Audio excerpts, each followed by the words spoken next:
The idea is that we want to image objects where we don't have direct line of sight.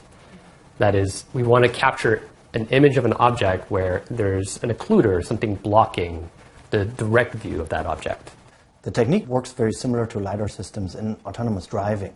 You have a laser that shoots a very short pulse of light into the scene.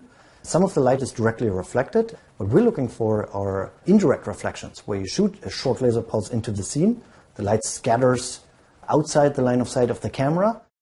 We're interested in this multiply scattered light. So as light reflects off the wall, interacts with this unknown object, and then comes back to our sensor, we are actually picking up information about the geometry of this object that we can't directly observe. These are at most a few photons that we're recording, and they don't really resemble the shape of the scene that we're trying to recover, this hidden scene. So we need to build computational reconstruction methods to try to resolve these shapes that we're looking for.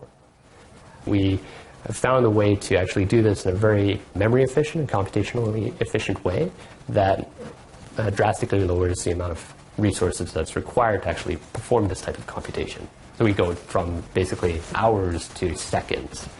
The applications of non-line of sight imaging in general are, of course, in autonomous driving. If your car could look around the corner, it could make decisions probably more reliably and further ahead of time.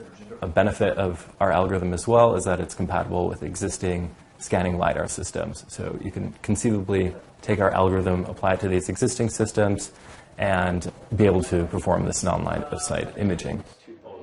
We're also thinking about, for example, rescue scenarios. You can think about microscopy, where you can look at round structures that are very small, or aerial vehicles that could look through foliage or into buildings. So there's a lot of different applications where you want to be able to look outside the line of sight.